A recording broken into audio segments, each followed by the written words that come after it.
Charu Pragya, explain these repeated references to Pakistan by the Prime Minister, by UP Chief Minister, by Union Ministers, by BJP leaders. Why and how is Pakistan relevant in domestic general elections, ma'am? It's not about Pakistan being relevant in our elections, Gaurav. The point here is that who is furthering the agenda of Pakistan in our country? Let me draw a very simple comparison here. During the time when UPA was in power, my country unfortunately suffered with bomb blast after bomb blast. My country unfortunately suffered with cross-border terrorism nobody thought to put a stop to. What was the action of my government? They would write letters. There was paper pushing. After incidents which took the lives of hundreds of Indians, injured thousands of Indians, and all the Congress government could do was write letters. Now compare it to the India today. India, which has zero tolerance for terrorism. India, which is a strong power, not just within India by itself, but even on the international platform. And India, which responds to Uri, which responds to Pulwama, and it does not talk to a country which talks about terrorism. Okay. That is why Pakistan wants to push the agenda through a political leader that suits them, which happens to be Rahul Gandhi. Who is the Pakistani parliament applauding for? Rahul Gandhi. What does Manishankar Aiyar say when he visits Pakistan? Ma'am, that's a very grave charge that you level. I'll come to Manishankar Aiyar in just a moment, but let me bring in Tehseen Poonawala to respond. No, give me 10 more seconds, and then we will allow Tehseen to speak. Now, the important thing to remember here, Gaurav, is that look at the Congress Manifesto. It is exactly the agenda of Pakistan which is being forwarded. They say, CAA, we don't want it. Pakistan wants the same thing. Article 370 is going to be cancelled. The abrogation is going to be cancelled. Pakistan wants the same thing. The India Alliance talks about dismantling India's nuclear weapons. Pakistan's agenda again. Now tell me. Respond, Tehseen Poonawala. Respond quickly, sir, because the BJP alleges Pakistan a radical Islamist terror state and it's carrying out influence operations in India and Congress is furthering Pakistan's agenda. Is the BJP charge, sir? I gave Charu 10 seconds more. I was hoping finally she will come up with at least one punch. It turned out to be a damn squib as the BJP's election campaign. So look, Charu is a very dear friend. She's read the Congress Manifesto, something I've had a hand in preparing. Can Charu tell me which page it says that Article 370, which has been removed, will be re-put in? If you can just say which page? In the Congress Manifesto. Page number 22. Now, Tehseen, listen to me. Since you're it doesn't say 370 will be put back. You're asking me the question. No, it doesn't. Where does it? I'll request you to interject. He asked me a very direct question. I have read the Congress Manifesto and I'm replying to this.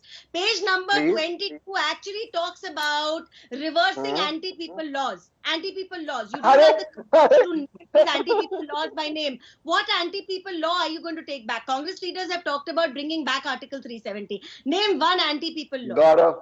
Come on, Gaurav. Okay. I mean, Gaurav. Ma'am, you made your point, sir. You sought a response from her. She's responded. Tehseen Poonawala, the floor is yours, sir. Thank you. Gaurav, your viewers saw my very specific charge was where is it said 370 put back? She said, you remove anti-people laws. So it was removing Article 370 anti-people. Charu, come on. Okay. Ma'am, the moment he completes his point, I'll come back to you. But Tehseen Poonawala, complete your point, sir. So Charu can only reach to implying. That again shows how the BJP is not even read the manifesto and is indulging in half-truths. Now let's see what the thing is. I'm not at all surprised because Gaurav, I said something on India Today the other day. It's gone very viral. I'll repeat it here. वो बात करेंगे ताज की, हम बात करेंगे आज की, वो बात करेंगे हिंदू मुसलमान की, हम बात करेंगे इंसान की, वो बात करेंगे पाकिस्तान की, हम बात करेंगे इंसान की, वो बात करेंगे घुसपैठियों की, हम बात करेंगे कोविड में लाशों की. They only want to talk about these issues because they have nothing to talk about, nothing at all. And I'm making a prediction before you give the floor to Abhijit.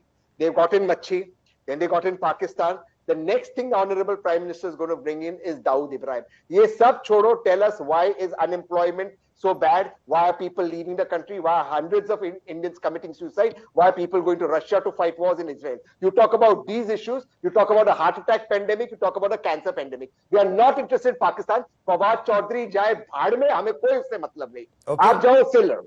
Kya karna hai Abhijit, how do you read Fawad Hussain Chaudhry's statements and repeated comments? He may be former Information Minister of Pakistan, but does he really matter? How do you read what BJP is saying and what Congress is saying, sir?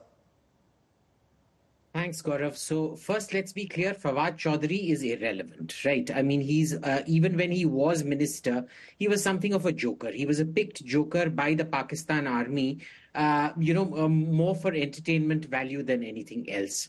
That's not the issue. The issue is Rahul Gandhi seems to get the endorsement of a whole load of people whose endorsement you don't really want and who really are collectively a bunch of clowns. So it's not just Fawad Chaudhry, it's also people like that Bangladeshi journalist Ansari, a known BNP hack and a Muslim Brotherhood front, who's wanted on some kind of terrorism-related charges back in Bangladesh as well, who sits in the White House and keeps asking questions intended to show India in a bad light. And he has met Rahul Gandhi on several occasions and endorses him. Rahul Gandhi also gets the endorsement of magazines like The Economist, New York Times, and Washington Post, all of whom have been running an anti-India agenda. Now, I don't take any of them seriously. I don't think anybody takes them seriously. But the point is, why is Rahul Gandhi only getting endorsements from these kind of people? They are not the people who are going to vote for him. It's the people of India that are going to vote for him. He doesn't seem to get any high-level Indian endorsements. Why is it only low-level, B and C grade newspaper endorsements from abroad? Okay, Tehseen Poonawalla, you want to quickly respond to that before I bring in Charu Pragya on what you said, Tehseen? Yeah, that's a valid point Abhijit's made, and I think you can look at reaching out to better media or trying getting other media. That is a fair point to ask. But please understand, Gaurav, and for your viewers to understand, comparing a media, whether you call it B grade, C grade, versus a irrelevant burger like Fawad Chaudhry, who's he? Who's even Nawaz Sharif? Who's even Shahbaz Sharif or even Benazir Bhutto's son, Bilawal Bhutto? They can say what they want. How do you know this Fawad Chaudhry chap didn't get money from the BJP to say this, thereby polarizing the election? Can they prove it?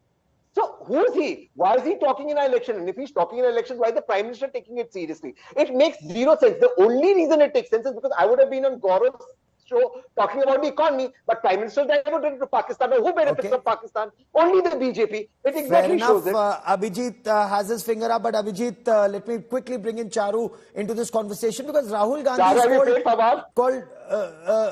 come again? Just one quick point, Gaurav. Just one quick point before. Okay, Abhijit. See, the thing is, my friend Tehseen is making this mistake that Modi is taking Rahul seriously. He is not. If you actually listen to its tone, it's quite jovial and dismissive. It's like a class headmaster talking to a naughty student who constantly gets 1 out of 10 in the maths exam. Okay, Charu, but Rahul Gandhi is saying that these statements by BJP leaders on Pakistan actually are a sign of BJP's desperation. You know, as Tehseen was pointing out, Hindu, Musalman, India, Pakistan, all aim to polarize the electorate, says Rahul Gandhi. Now, I can have an entire 1 hour long conversation on polarization, Gaurav, but that is not the topic of the debate. We'll come to polarization in the next one, but tell me this. What is desperation? Desperation is Manishankar Iyer going to Pakistan and asking the people of Pakistan to support the Congress party. How does that help the Congress party? Please explain. What am I missing here? Why does the Congress party need the support of Pakistanis? Why does Digvijay Singh and Salman Khurshid say Pakistan is a better and a safer place than India is? Why is a terrorist like Hafiz Saeed asking for people to support Congress and be in all praises for Congress? I'll tell you why. Because Congress has a legacy of Pakistan love. पहले आप पाकिस्तान ले लो, उसके बाद आप कश्मीर ले लो, बलूचिस्तान को भी हमने आपके ऊपर छोड़ दिया, at your mercy, let people die, whatever happens. See, the question here is, why is an external person making a comment like that in favor of India's one of largest opposition parties? It has to be taken seriously. Okay, and like I said, if you read the manifesto carefully, it is point by point furthering the agenda of what our enemy states want. It is not the agenda of India. Tehseen can say whatever, but even he is aware when you talk about repealing anti-people laws, but you have zero idea what those anti-people laws are. That's worrisome for India. It is worrisome for 150 crore people living in India, and every single Congress spokesperson or supporter has no answer to that question. Tehseen is brighter than most of them. Why doesn't he tell me which is the anti-people law that Congress wants to repeal? Please fair enough, Tehseen Poonawalla, quickly. That's a good point. Quickly. That's a good point. Why That's don't a you good tell point. me which is the personal law that you're going to make stronger in India? Isn't it the Muslim personal law? Or is there another personal law you intend to make stronger? Please explain. There is. Isn't that appeasement and polarization? Fair enough. Appeasement, polarization. She made 2 points, but I wanted to Congress take is doing it. And also explain this allegation of Pakistan prem from Manishankar Iyer telling the Pakistanis, "Inhe hataiye, hame laiye," to the points that Charu Pragya was making. It's on video. So Charu's made 2 points, which are the anti-people law that the Congress wants to repeal. So I'm glad she's removed the Article 370 thing, because again, I said I'm involved in the manifesto. This is where you go to where jail, not bail, is the norm, which has been turned around. Actually, bail, not jail, is the norm. So where you are directly put into jail, because those are terrible for democracy, the legal jurisprudence. For personal laws, it is civil rights for our LGBTQ community, which has been very clearly stated that they must have their personal laws and a civil union, something the BJP cringes upon. But let me ask, so I hope that's clarified that. I'll tell you why Fawad Chaudhry is making this. I'm again repeating. Charu is right.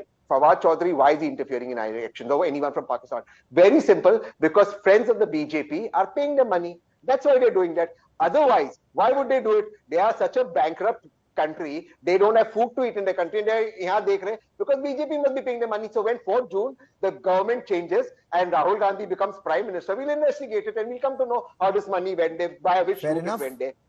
Fair enough. Abhijit Iyer Mitra, when the Prime Minister says Congress Pakistan ki mureed hai or Pakistan is desperate to make Shehzada the Prime Minister, what's the impact of such statements, especially when the Prime Minister had said earlier dossiers were given to Pakistan, now action is taken, hum ghus ke marte hain?